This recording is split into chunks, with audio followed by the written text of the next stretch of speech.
There is a circular tube in a vertical plane. Two liquids which do not mix and of densities d1 and d2 are filled in the tube. Each liquid subtends 90-degree angle at the center. Radius joining their interface makes angle alpha with vertical. Ratio d1 by d2 is. Now we have to select the correct option, all given in terms of this angle alpha. The point of importance over here, considering the problem, is that this liquid is in equilibrium. So if the liquid is in equilibrium, then at any selected reference, the pressure exerted by the left hand side column of the liquid is equal to pressure exerted by the right hand side column of the liquid. So let us make a reference over here, and according to this reference, the pressure exerted by the left and right hand side should become equal at this reference. Important point of consideration, we don't have to see the shape that is there of the liquid. We have to only consider the vertical height of that liquid column from that given reference. Now to consider that vertical height, we require this distance. Let us say this distance is y1. We require to calculate this distance. That distance is equal to, let us say, y2. We require to calculate this distance.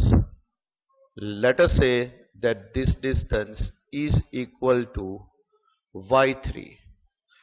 So these are the distances which we require, vertical distances rather, to calculate the given quantity, that is ratio d1 and d2, or to calculate the pressure exerted at this reference. Let us start on with finding the value of y1.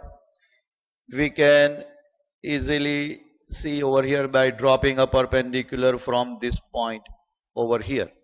If this angle is alpha, this is going to become 90 minus alpha. If this is going to become 90 minus alpha, then we can say, let us say, radius of this circular tube is equal to r, so this will also become equal to r. So if this is r, then this distance will become, from this point to this point, the distance will become r into cos 90 minus alpha.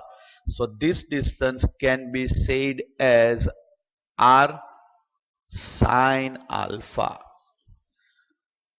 So from center to the base, we know that total distance is equal to r. So y1 can be written as y1. Y1 is this distance. This total distance, we know it is equal to r from center to the base.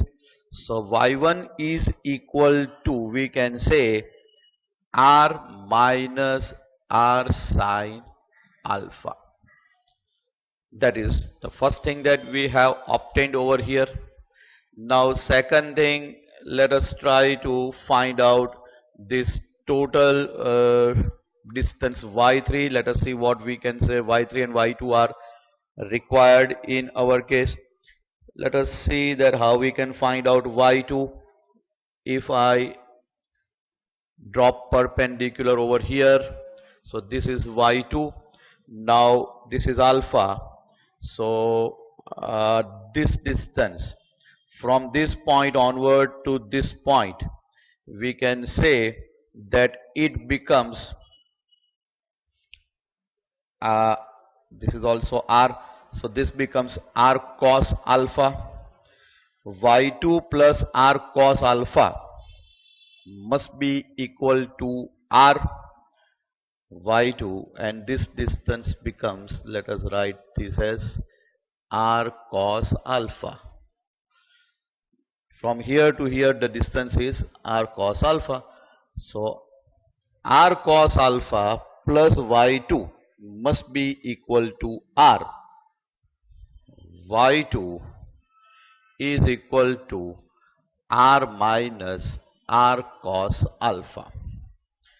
Now For y3, we know this total distance.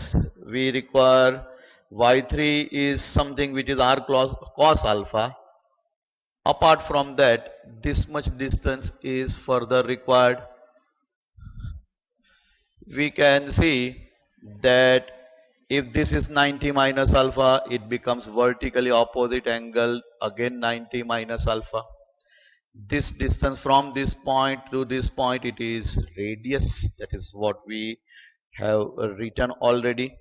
So this is r, this is 90 minus alpha, this is r, this is 90 minus alpha.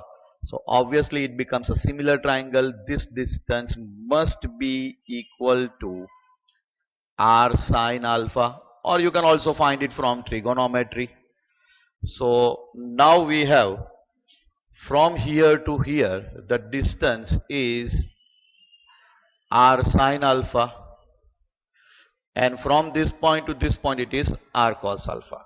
So y3 can be written as r sine alpha plus r cos alpha. We have all the needed distances in this case.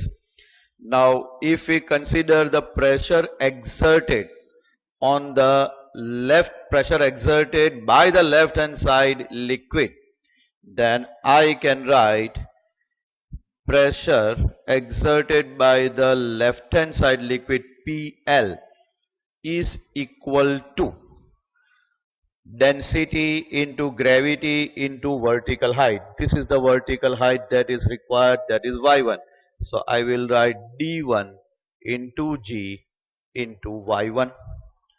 Likewise, if I want to get pressure exerted at the same reference by the right hand side liquid, I will write PR must be equal to.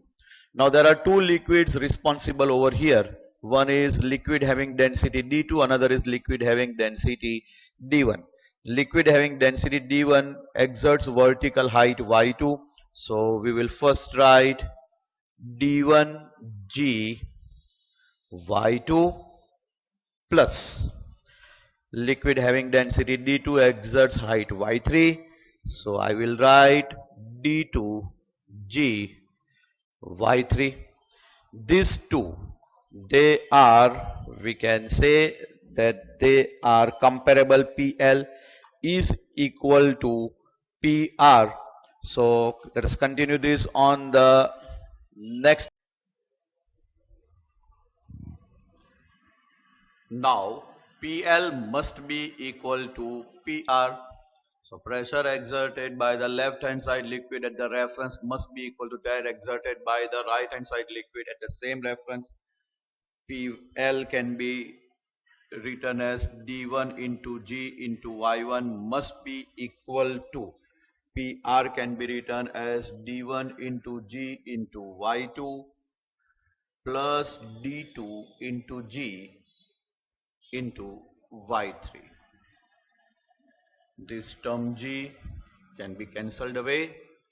D1 instead of Y1 we will write R into bracket 1 minus sine alpha must be equal to D1.